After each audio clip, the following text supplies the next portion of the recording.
Então Jó respondeu ao Senhor e disse: Bem sei que tudo podes, e nenhum dos teus planos pode ser frustrado. Tu perguntaste: quem é este que sem conhecimento encobre os meus planos? Na verdade, falei de coisas que eu não entendia, coisas que são maravilhosas demais para mim, coisas que eu não conhecia. Disseste: escute, porque eu vou falar. Farei perguntas e você me responderá. Eu te conhecia só de ouvir, mas agora os meus olhos te veem. Por isso me abomino e me arrependo no pó e na cinza. Essas são as últimas palavras registradas no livro de Jó. Esse livro do Antigo Testamento está dentro daquele construto maior considerado os livros sapienciais ou literatura de sabedoria. Nós começamos estudando o livro de Provérbios, vimos que a sabedoria ela pode ser compreendida como um prisma de diferentes ângulos. Ela tem aspectos práticos, no sentido de que você deve fazer isso, não deve fazer aquilo outro. Tem aspectos morais, no sentido de que o sábio na Bíblia, ele é também justo, é reto, é correto em seus relacionamentos. E aí, por último, o último nível da sabedoria bíblica é o seu aspecto teológico. Porque o temor do Senhor é o primeiro passo, é o princípio da sabedoria. São os tolos que desprezam a sabedoria e o ensinam. Mas como essa sabedoria funciona na prática, na vida real? Será que ser sábio dessa perspectiva pode ajudar alguém quando a vida fica de fato difícil? Será que essa sabedoria do alto pode ajudar alguém quando as tentações, não de fora, mas de dentro do próprio coração, começam a fervilhar? A história de Jó demonstra uma caminhada em sabedoria, um aprofundamento em sabedoria.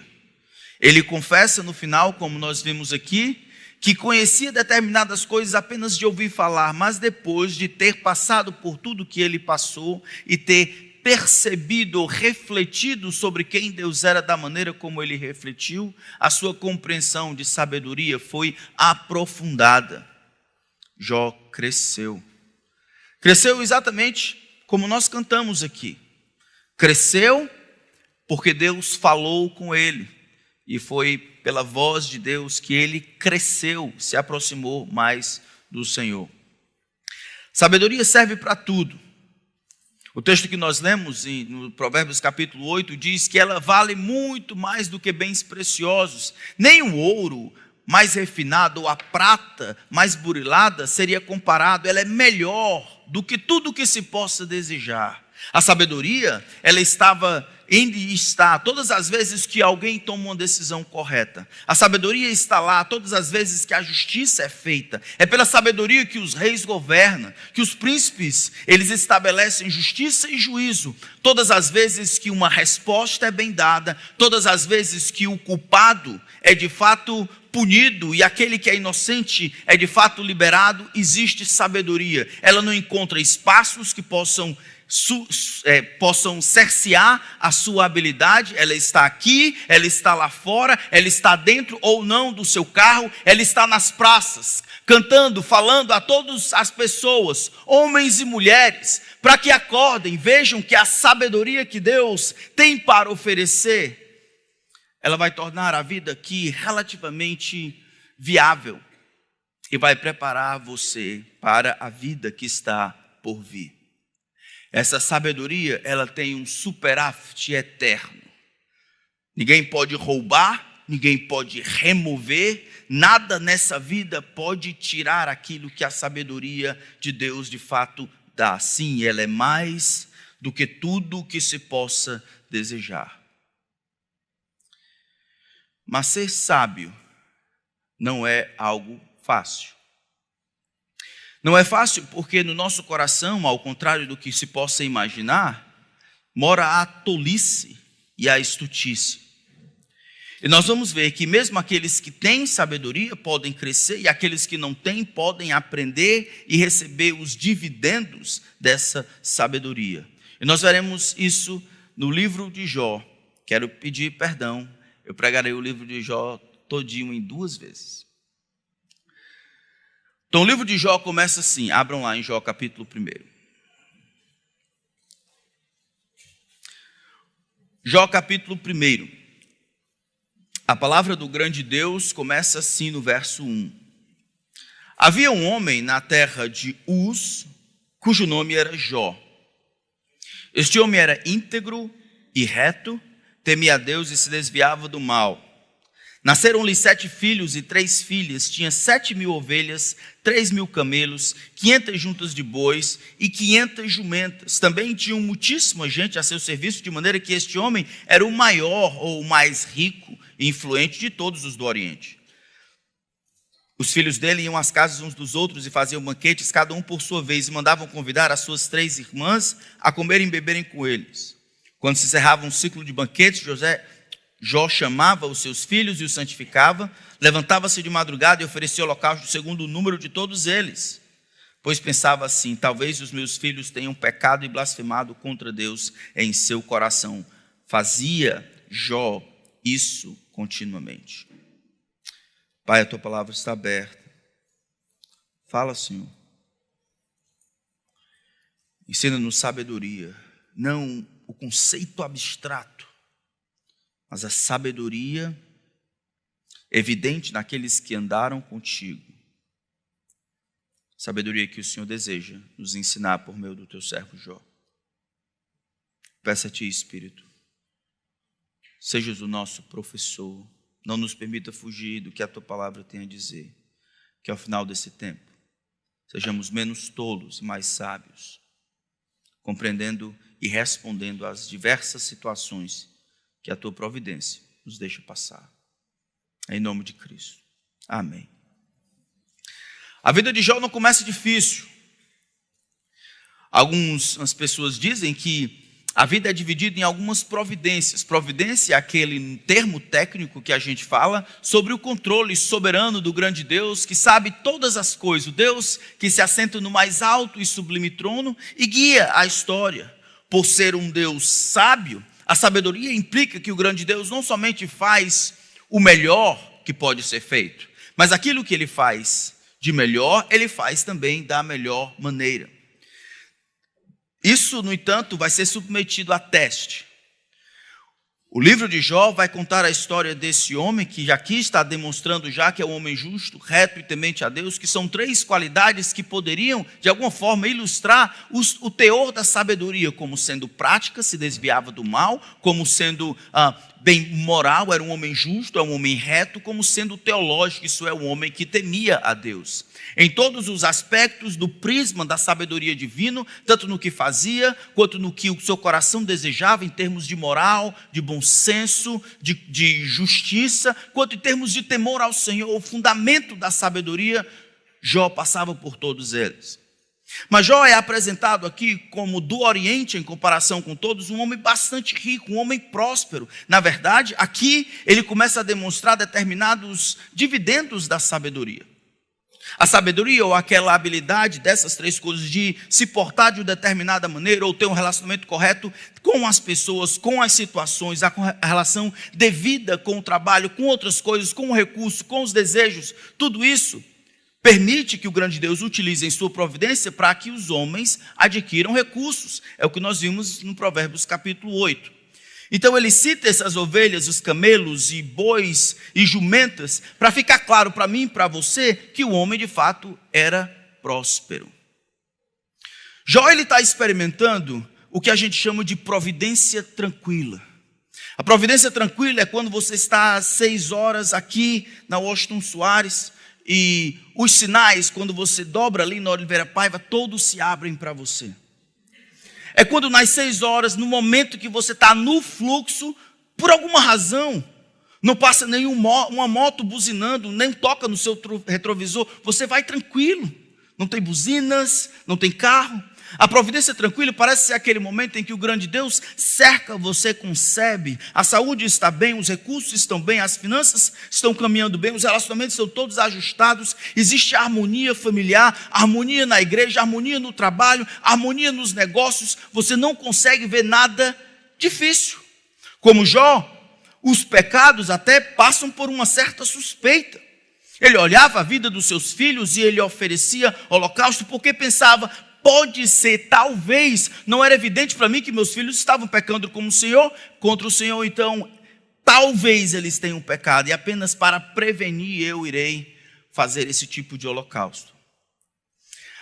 A providência tranquila, ou aquele momento em que o grande Deus sopra a vela do seu barco a seu favor, em que as coisas caminham a mil maravilhas, traz consigo determinadas tentações, que a sabedoria pode proteger você. Alguns homens precisam estar sob pressão, sobre o peso do chicote, sobre o peso do cajado do pastor, pelo simples fato de que a tranquilidade, a prosperidade, irá trazer para eles tentações que eles não são capazes de lidar. No livro de Deuteronômio, capítulo 6, 7 e 8, o profeta diz que, olha, vocês devem lembrar que o grande Deus guiou vocês por todo o tempo, Ele protegeu vocês, Ele deu para vocês o que vocês precisavam durante o tempo da peregrinação no deserto. E quando vocês chegarem na terra prometida, e o grande Deus, Ele salvar vocês com bens, e vocês tiverem destruído os seus inimigos, e vocês tiverem sido postos na boa terra que o grande Deus prometeu a Abraão, Isaque e Jacó, não pensem no coração de vocês que foi a mão de vocês que fez tudo isso. Não hajam na independência, não permitam que a prosperidade, não permitam que os recursos, que a harmonia, não permitam que a vitória, que a bênção arraste vocês para um lugar onde Deus não é central e aquele que recebe todo o crédito. A sabedoria que Jó demonstra e vive, o seu temor ao Senhor, permite que ele receba todas essas bênçãos, e eram muitas, como chegando do próprio Deus, provenientes do próprio Deus, e nunca se tornando competidores daquilo que Deus é ou gostaria que ele fizesse. Não existe luta aqui por poder na própria família dele, não existe luta entre os irmãos por quem tem o quê, não existe desavença que a gente pode ver aqui, não existe competição. A ideia de os filhos fazendo banquetes, trazendo as irmãs, simplesmente significa que eles viviam de maneira harmoniosa. E mesmo as irmãs, as três, eram trazidas para os banquetes. Jó está cumprindo o seu papel, santificando os seus filhos. Família aqui não aparece como um problema para que ele realize a obra de Deus. Ele passa nessa providência pelos testes que normalmente as pessoas fracassam. É muito difícil encontrar um homem sábio e rico. Um homem próspero e sábio é muito difícil porque, como a própria Bíblia diz, o amor ao dinheiro é a raiz de todos os males, e as muitas bênçãos, que aumenta riqueza, aumenta tristeza. Mas a sabedoria divina na vida de Jó permite que nem a prosperidade seja um problema ou um competidor, nem a família seja um competidor. Seus filhos não são um problema, não devem ser um problema para que você sirva ao Senhor. E a sua prosperidade, conforme a graça de Deus, não deve ser um problema para que você sirva ao Senhor. É por reconhecer que tudo vem de Deus que você vai conseguir ter todas as coisas no lugar. Na providência tranquila, quando o grande Deus preserva tudo e nos dá mais do que nós de fato precisamos, a sabedoria responde com submissão. A sabedoria responde com alegria. A sabedoria responde fazendo as mesmas coisas que eu faria caso eu não tivesse essas coisas. A sabedoria não me tira de um relacionamento com Deus, mas me empurra como algo a mais. Eu vejo essas coisas como propulsores, não como competidores, como propulsores para me aproximar do Senhor. Jó é de fato homem justo, reto, temente a Deus, se desviava do mal. Jó é um homem sábio e a sua sabedoria divina passa pelo teste da prosperidade ou da providência tranquila. Tanto os homens e mulheres que pedem por um emprego para se desviarem, pedem por um filho para deixarem de servir. Pedem por isso ou aquilo, e aquelas coisas acabam arrastando o coração desses homens. Pedem para a sua própria ruína. Que não seja assim com você. Tempo, energia e as muitas bênçãos que o grande Deus está disposto a nos dar, precisa, se crescemos em sabedoria, promover um relacionamento mais profundo. Da providência tranquila, nós passamos para outra providência. Chamamos essa de providência dolorosa. E alguns vão dizer, na vida é assim. Ou você está saindo de uma provação, ou está entrando em uma. Na vida, o homem, por mais firme que esteja, é pura vaidade na vida e na vida com Deus, no relacionamento com Deus. Jesus não promete acabar com todos os seus problemas, e eu não estou dizendo isso para você. O que a Bíblia está dizendo e mostrando aqui na vida do seu servo Jó, é que a vida pode mudar da noite para o dia. E se as situações, ao mudarem, modificam o que estava antes dela, ou se a pessoa é modificada quando as circunstâncias mudam, isso simplesmente significa que aquela pessoa, ela era uma falsa. Aquela pessoa era hipócrita, havia falseado comportamentos externos, mas a pressão da nova situação põe para fora o que de fato ela era. Vocês conhecem a história. No dia em que os filhos de Deus vieram se aproximar, Satanás vem entre eles, pedindo uma audiência. Deus pergunta, de onde você vem? Ele diz, eu venho de rodear a terra e passear por ela como alguém inquieto, procurando alguém para destruir. O Deus de toda a terra apresenta o seu servo Jó. Você observou o meu servo Jó? Porque ninguém é na terra semelhante a ele em comparação a outras pessoas. Homem íntegro, reto, temente a Deus e que se desvia do mal. A declaração que... Obrigado, meu irmão.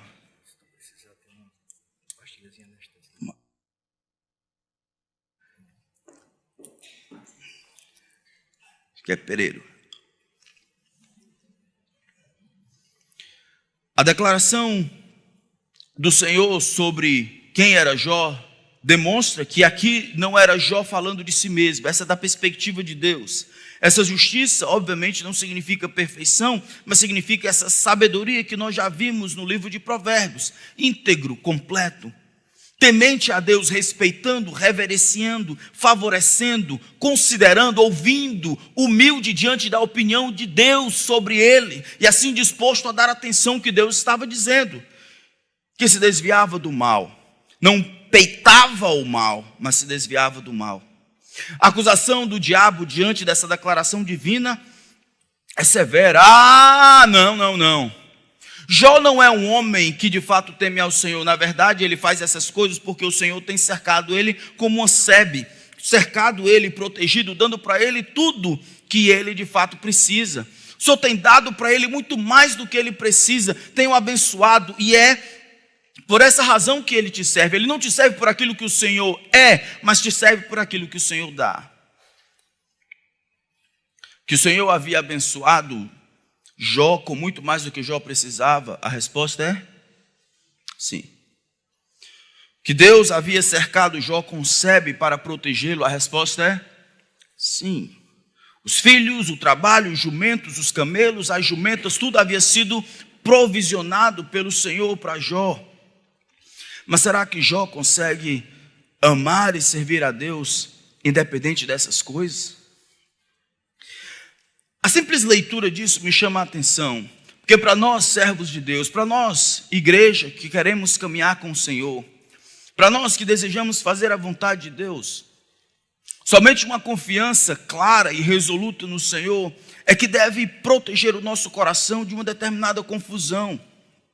E se agora hoje, no ajuntamento solene, enquanto nós cantamos ao Senhor, se é permitido pela providência de Deus uma audiência entre o Senhor e o diabo, e se assim como ele fez com Pedro, ele pedir autorização da parte de Deus para cirandar a igreja bíblica do Planalto, como se faz com trigo, para colocar para cima, para bater no meio, como para que tire a palha, aquilo que é falso. Quantos de nós estaríamos resolutos em preservar a nossa sabedoria quando essas coisas não estivessem bem. O desafio de Satanás é certeiro. Será que o homem de fato pode servir a Deus por aquilo que Deus é? Ou a menos que Deus dê alguma coisa para nós, nós não vamos servir? Será que Deus precisa ser representado como um grande palhaço, que enquanto as pessoas correm na praça, ele tem os bolsos cheios de pirulito e fica dando pirulito para as crianças, para que as crianças possam gostar dele? Do contrário, as crianças vão se afastar com medo. Deus, ele é digno e ele pode ser amado por aquilo que ele é, ou somente por aquilo que ele pode dar? Deus, conhecendo o seu servo Jó, e em sua soberania e graça permite esse desafio. E aí vamos ler o que acontece no versículo 13.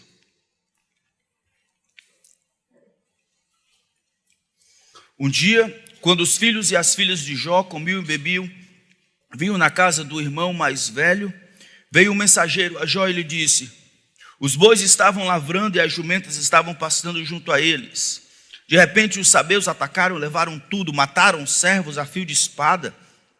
Só eu consegui escapar para trazer a notícia. Enquanto este ainda falava, veio outro mensageiro e disse: fogo do céu caiu, fogo de Deus caiu do céu e queimou as ovelhas e os servos, destruindo todos eles. Só eu consegui escapar para trazer a notícia. Enquanto este ainda falava, veio outro mensageiro e disse: os caldeus se dividiram em 3 bandos, atacaram os camelos e os levaram embora, mataram os servos a fio de espada. Só eu consegui escapar para trazer a notícia. Também este ainda falava, quando veio outro e disse: os seus filhos e as suas filhas estavam comendo e bebendo vinho na casa do irmão mais velho. De repente, eis que levantou um vento muito forte do lado do deserto e bateu contra os 4 cantos da casa. Ela caiu sobre os jovens e eles morreram. Só eu consegui escapar para trazer a notícia. Então Jó se levantou, rasgou o seu manto, rapou a cabeça, prostrou-se em terra e adorou. E disse: nu saí do ventre de minha mãe e nu voltarei. O Senhor deu e o Senhor tomou. Bendito seja o nome do Senhor. Em tudo isso Jó não pecou, nem atribuiu a Deus falta alguma. As coisas que eram julgadas por Satanás como os brindes ou os bibelôs, as propinas que Deus estava dando a Jó, para que Jó o adorasse de verdade, são, na permissão de Deus, removidas como que um só dia. Os servos, eles não têm uma teologia para interpretar tudo o que estava acontecendo. Versículo 16, por exemplo, diz que fogo de Deus caiu do céu e queimou as ovelhas e os servos, destruindo todos eles. É claro que o grande Deus havia permitido que isso acontecesse, mas o fogo não veio de Deus. Foi o diabo ali por trás que estava. Esse texto nos lembra que, seguindo a providência, algumas providências dolorosas são dentro da soberania e da providência do grande Deus, explicadas não na realidade presente. A nossa mente naturalista, evolucionista, moderna ou pós-moderna, não consegue dar conta de tudo o que acontece. Você sabia que algumas coisas encontram a sua explicação não em células, em bactérias, não em laboratórios, não em falta de imunidade, não em chuva que cai, em mormaço que sobe? Algumas coisas têm a sua explicação nos ambientes celestiais, quando Deus decide entrar em determinados desafios para a sua glória e para testar a veracidade do compromisso que os seus servos têm com Ele. Não descarte, não ignore o que Deus pode estar permitindo que aconteça. Não ache que todas as coisas são apenas carne e sangue. Na verdade, esse é um lembrete de Efésios capítulo 6. Nossa luta não é contra o câncer, nossa luta não é contra a liseira, nossa luta não é contra governos corruptos, nossa luta não é contra a professora, contra a vizinha que tem os cachorros, ou contra aquele outro que coloca o pancadão no final de semana. A nossa luta não é contra carne e sangue. Nossa luta é contra os principados e potestades, contra os dominadores deste mundo tenebroso, as forças espirituais do mal. O diabo deseja destruir você, porque ao fazer isso, ele afeta de alguma forma o Criador. O nosso compromisso com o Senhor traz glória a Deus, e as nossas quedas, nossos fracassos, na ausência de facilidades ou da providência tranquila, diz muito a respeito da lealdade que nós temos para com o Senhor. É por isso que ainda em Efésios capítulo 3, depois do 19, o apóstolo Paulo vai dizer que pela igreja a multiforme sabedoria de Deus está revelada para principados e potestades. Se Deus quiser ser andar, como parece tem feito, utilizando as muitas coisas e dificuldades na nossa igreja, eu espero que Ele encontre homens e mulheres fiéis. A fidelidade aqui, a sabedoria aqui, aparece quando o homem, ele não tem tempo de descansar, de maturar ou de refletir sobre as notícias ruins. Elas chegam como se fossem pedras em cima de pedras. Eu lembro de uma cena explicando para o Joshua, naqueles desenhos, é como se alguém estivesse aqui, de repente caísse uma pedra do tamanho de um carro, e ele recebe. Enquanto ele tenta articular para segurar a pedra do tamanho de um carro, outra do tamanho de um caminhão cai.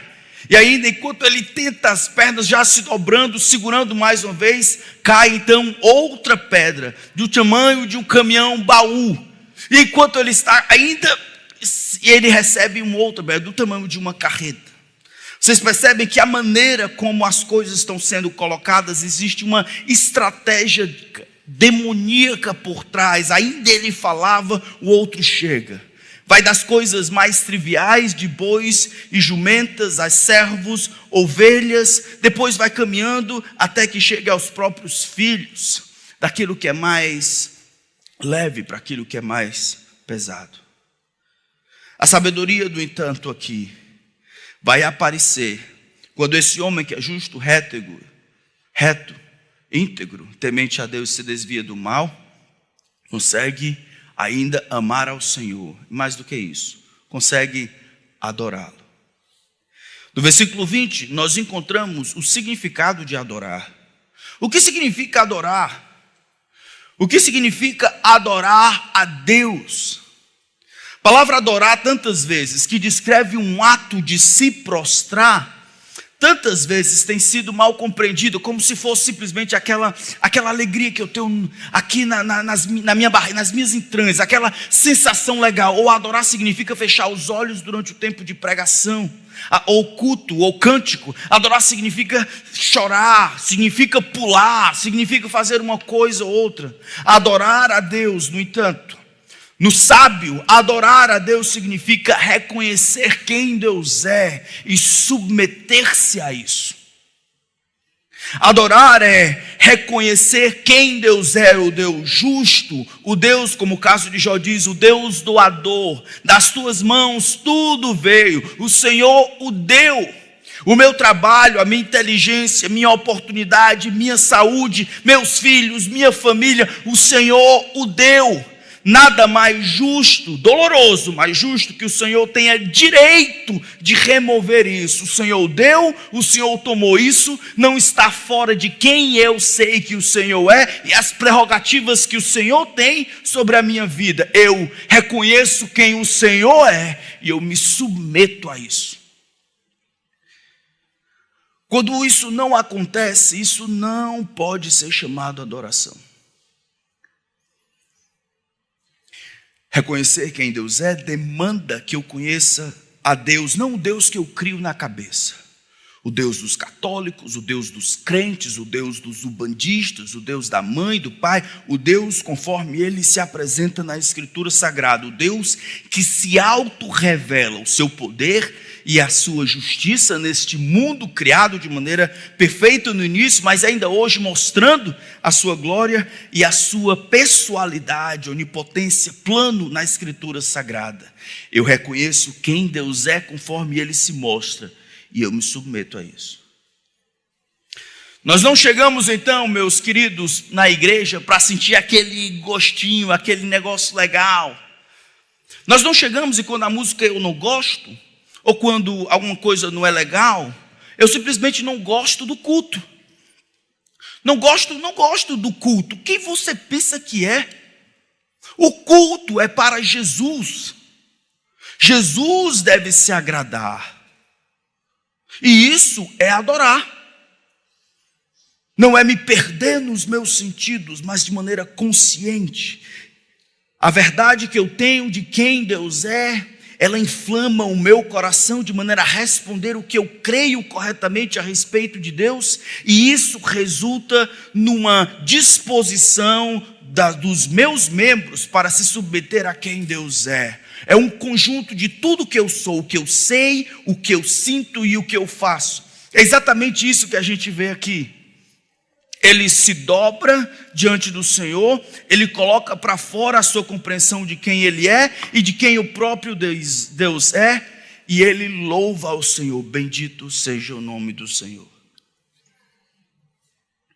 Versículo 22 conclui dizendo: em tudo isso, em tudo o quê?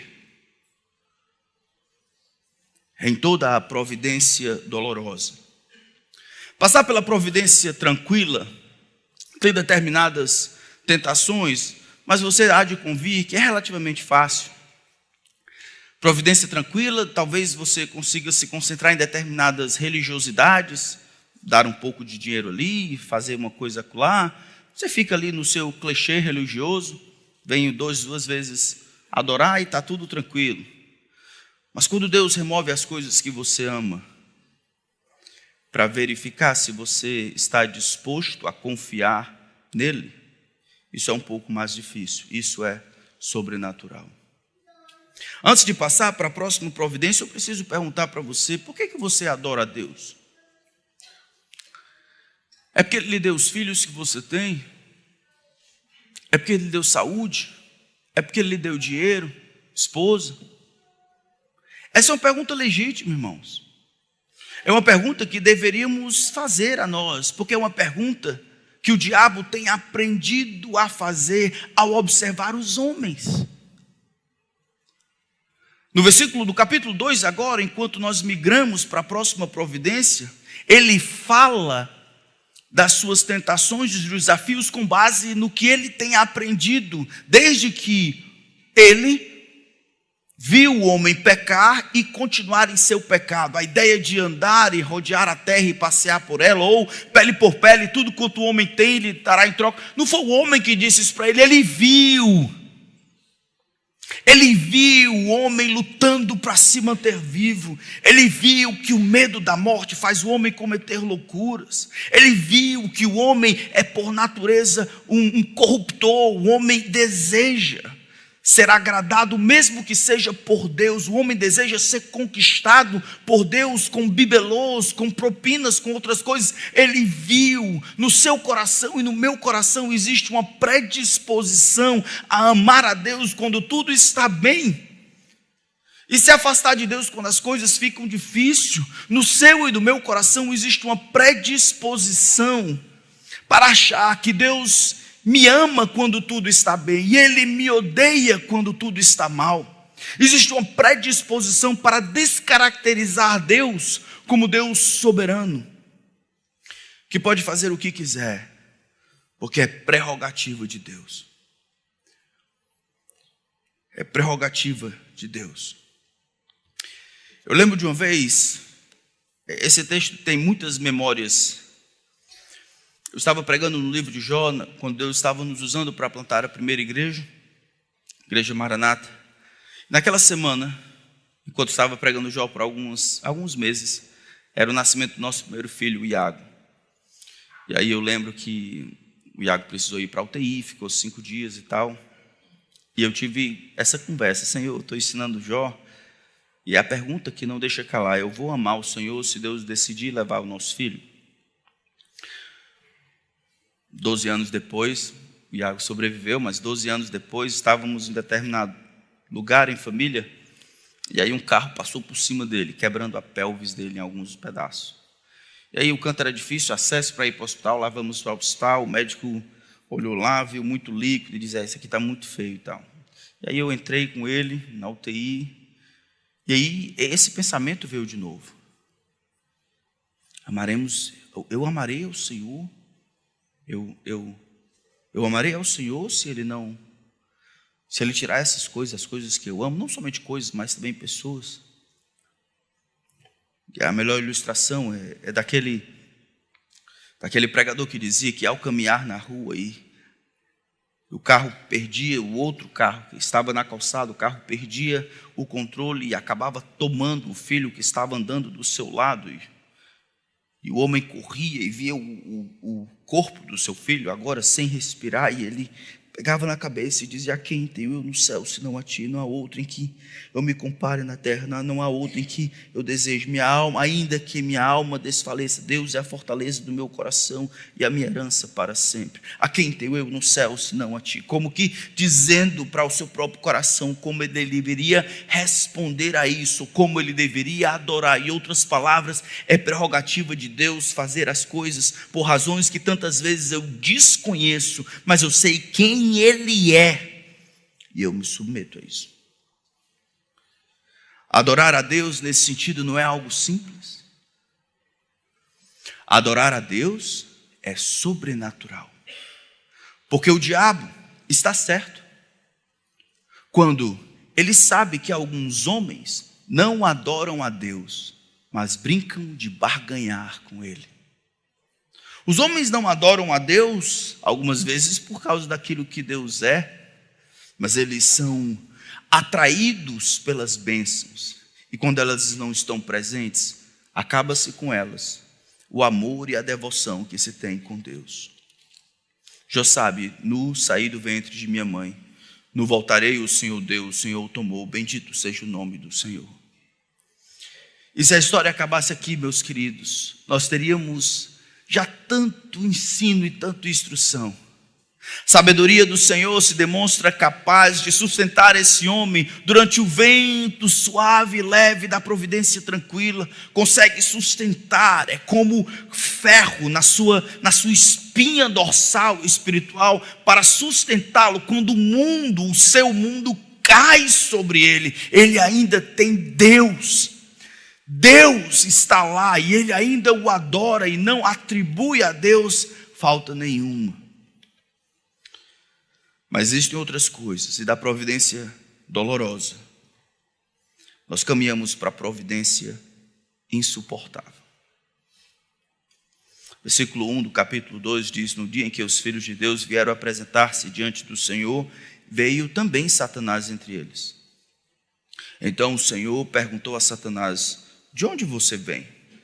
Satanás respondeu ao Senhor: de rodear a terra e passear por ela.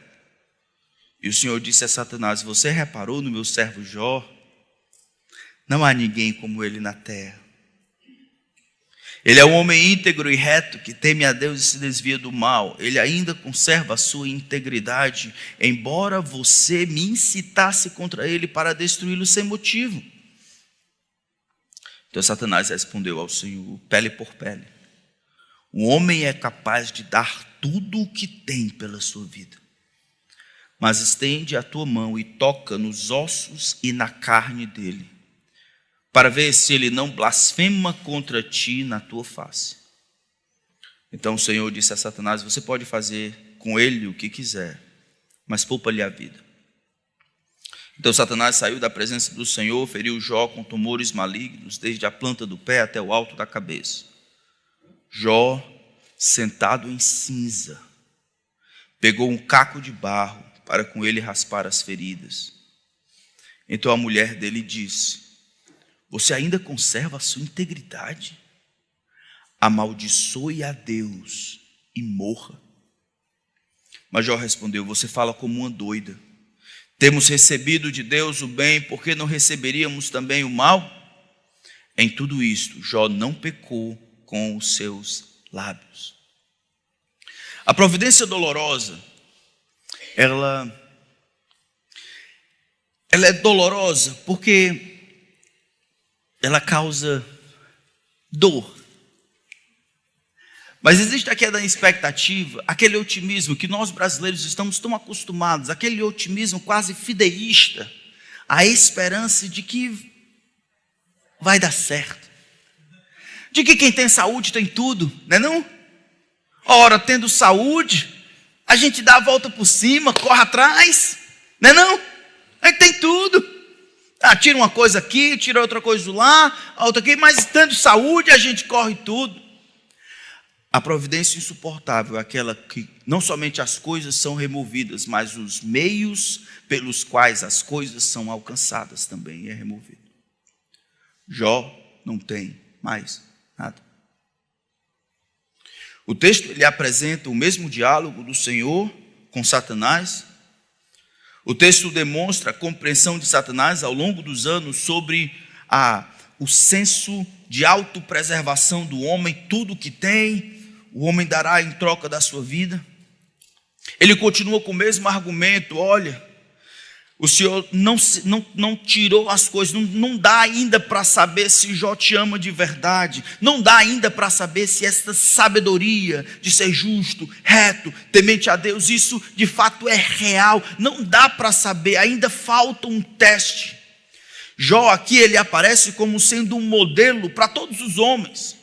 Deus entra nesse diálogo, mas Jó funciona como um modelo. Se ele, o maior, se ele que Deus compara entre esses aqui, de todos os que há na terra, ninguém é semelhante a ele. Se ele fracassasse, se ele blasfemasse, insultasse, atribuísse falta a Deus pelo acontecido, então a acusação do inimigo se tornaria verdadeira. Deus sabe o que faz. Deus ainda permanece no controle. O texto é claro, versículo 6 diz que o Senhor Deus, ele diz a Satanás: você pode fazer com ele o que quiser, mas poupa-lhe a vida. Não existe um confronto entre iguais, o diabo não está no mesmo nível do Senhor Deus, ele é uma criatura, e embora tente de alguma forma desrespeitar, insultar, praguejar de alguma forma, desafiar o grande Deus, é Deus quem condescende de alguma forma e permite que ele reaja de determinada maneira, sem nunca perder o controle sobre suas atividades. Poupa-lhe a vida, e essa é a razão porque Jó não morre de todas as infecções que ele vai ganhar aqui. A cena que vem para frente é triste, e é tão feia, porque descreve o que o diabo consegue fazer com alguém quando ele recebe permissão. Ele pega da planta do pé ao alto da cabeça. Ele fere ele de tumores malignos. Um pouco mais na frente, nos capítulos posteriores, descreve Jó raspando com caco de telha, isso é, tentando tirar o carnegão que saía dessas coisas.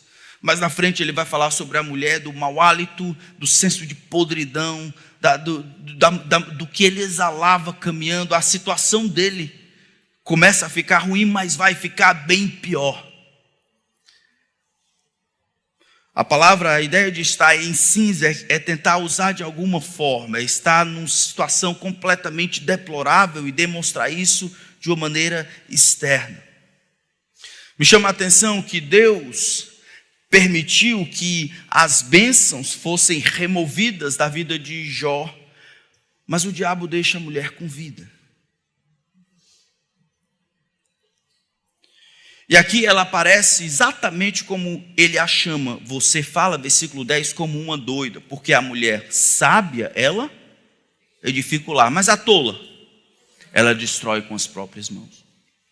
Aqui está uma mulher tola, doida. Por quê? Porque ao invés dela juntar-se com o seu marido para promover a integridade, para ela sofrer com ele ou instigar Jó, o seu marido que sofre de maneira inocente, para preservar a sua integridade, não blasfemar, encorajando, não.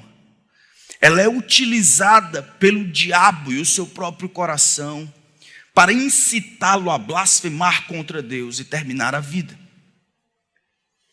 Você ainda conserva a sua integridade?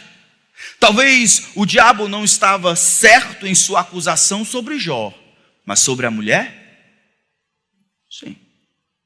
Está ali uma mulher que vive o que Jó viveu.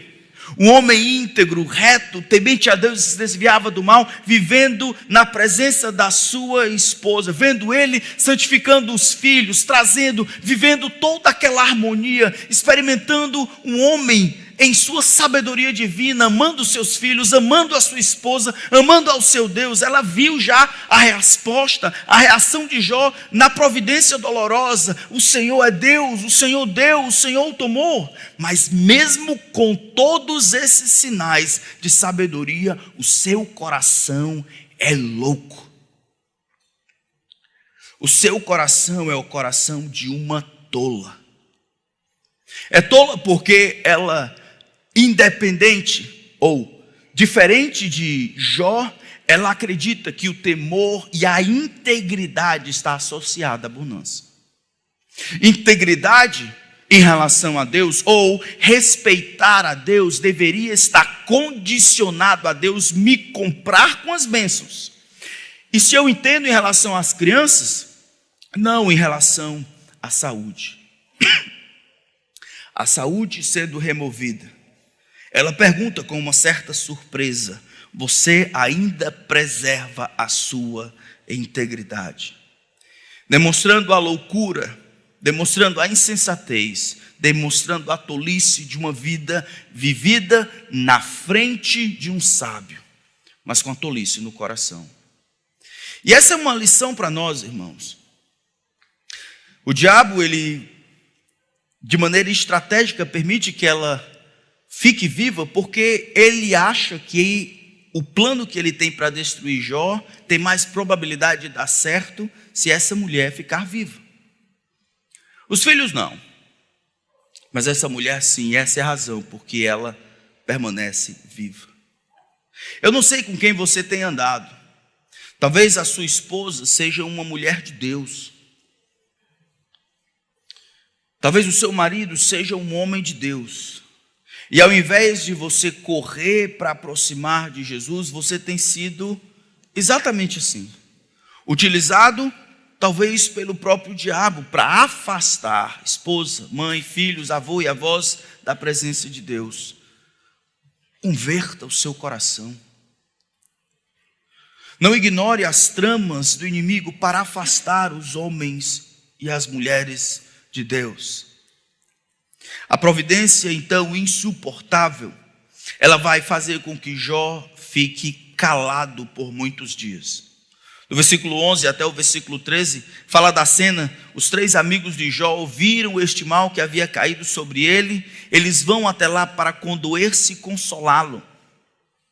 E o versículo 12 diz: de longe eles levantaram os olhos e não reconheceram, então ergueram a voz e choraram, e cada um, rasgando o seu manto, lançava pó ao ar sobre a cabeça. Sentaram-se com ele no chão durante quantos dias?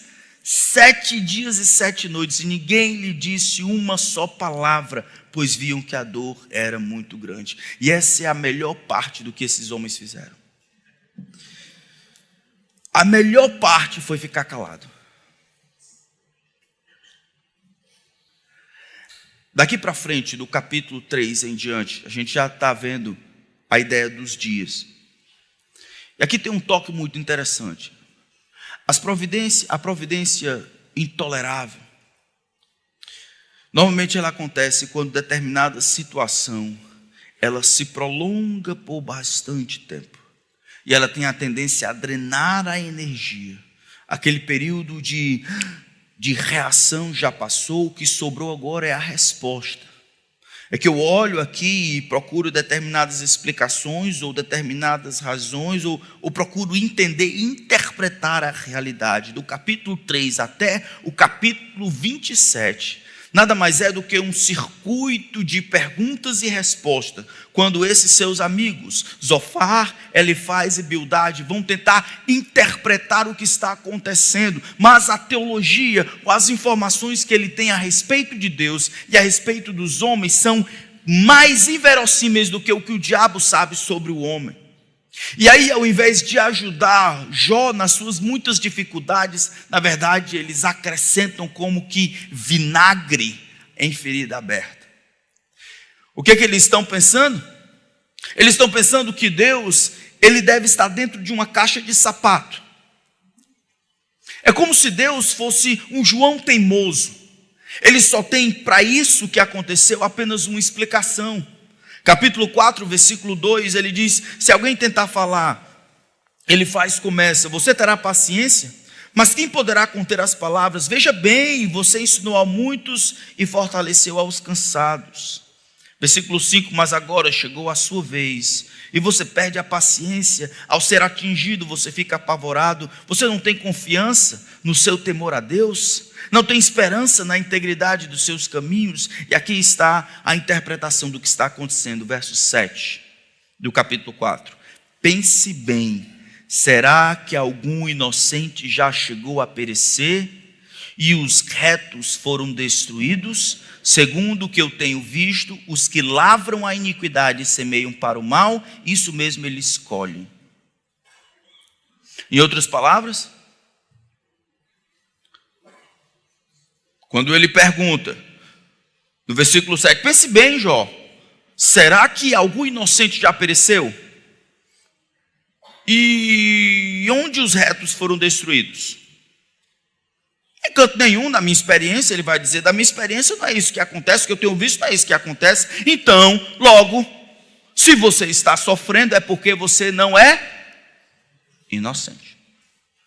Se você está passando por essa dificuldade é porque você não é inocente. E aí todos três funcionam como testemunhas para tentar convencer Jó de que Jó tem pecado contra Deus.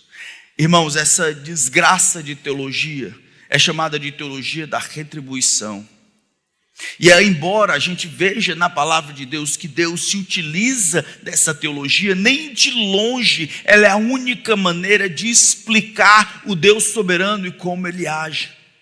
Todos vocês pecaram hoje durante o dia, mas a terra não se abriu e engoliu vocês vivos, nem a mim. Isso não é suficiente. Essa teologia da retribuição que diz que Deus ele funciona como causa e efeito. Se você é mal, você vai receber mal. Se você fizer bem, você vai receber bem. Então, dessa forma, se você está recebendo mal, é porque você fez o mal. A sabedoria que vem de Deus, a sabedoria explicitada aqui na palavra de Deus, é uma sabedoria que não encontra tantas vezes respostas simples como essa, equações simples como essa. Jó sabe que ele é inocente. Jó sabe que ele não tem feito nada. Deus sabe que ele não tem feito nada. Até o diabo sabe que ele não tem feito nada. Mas esses homens, tomando vantagem da retribuição que ele tem, essa ideia de João teimoso, que você bate, ele volta, acrescentam maldade ao coração dessas pessoas. No caso Jó e a nós mesmos. Mas antes de você recriminá-los, quanto de teologia da retribuição você tem aí? Por que você dá dízimo? Por que você veio para a igreja? Por que você faz determinadas coisas e outras não? É para ganhar a atenção e o favor de Deus, é? Por que você dá ajuda aos pobres? Por que você honra a sua mãe? É porque você acha que Deus vai ficar feliz com você? É porque você quer ganhar o favor, a atenção de Deus, e você deseja então fazer essas coisas com o objetivo de que Deus fique feliz, sinta prazer na sua vida e lhe dê o que você deseja. Deus conhece o teu coração.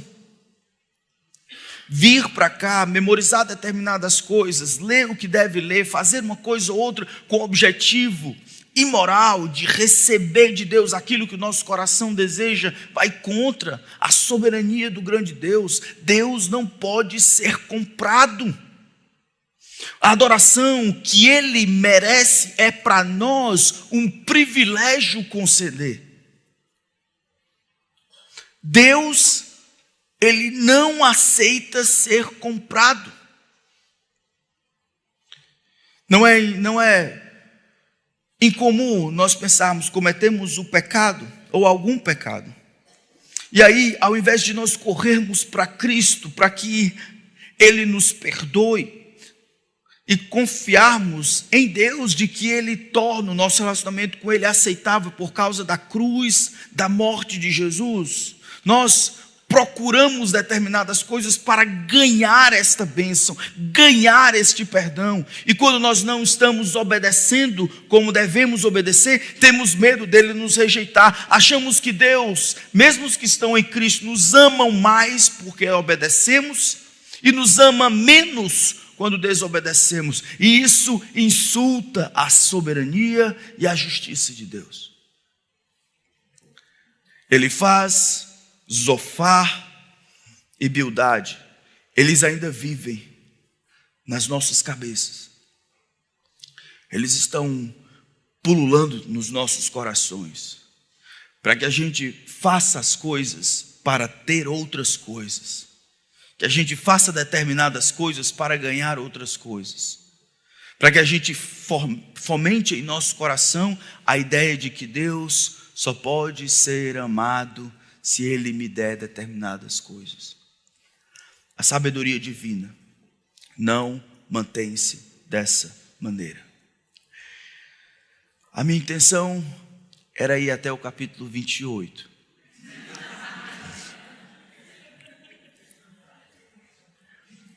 Mas eu sei que o Senhor continua me amando, mesmo quando eu cheguei até o 2. Para nós terminarmos, eu queria que nós considerássemos algumas coisas. Eu queria que realmente todos nós fizéssemos essa pergunta: por que você acha que você adora a Deus?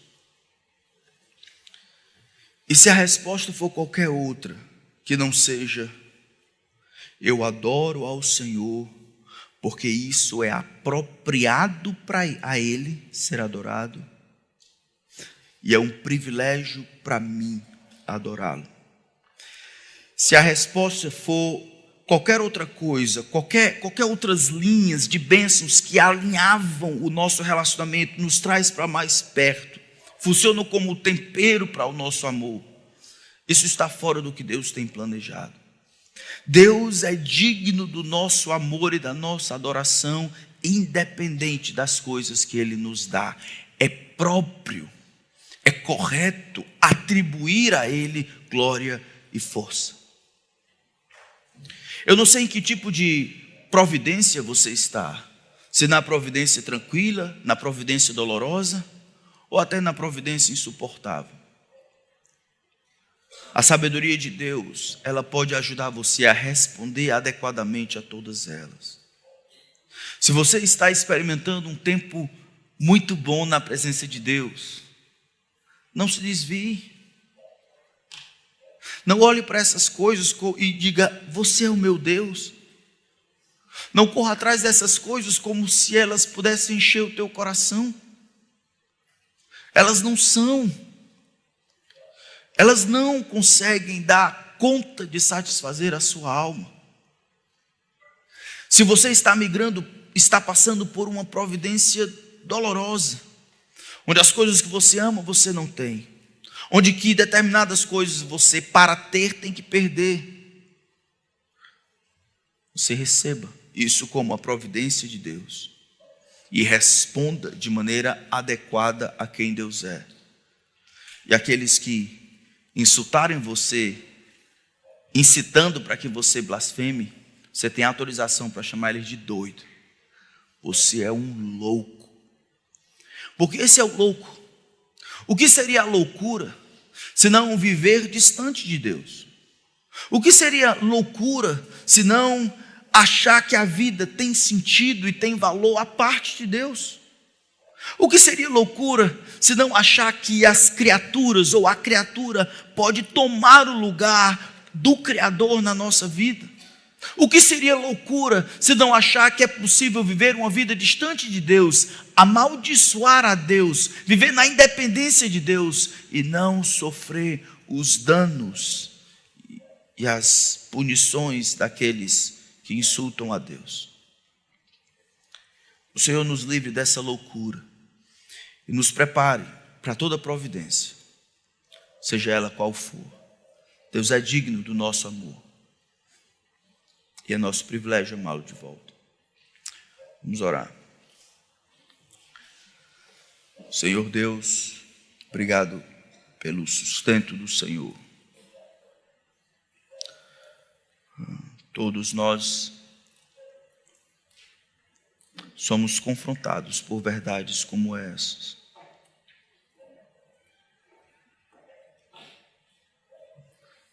E eu peço que isso seja uma lembrança quando a providência chegar em nós. Eu sei que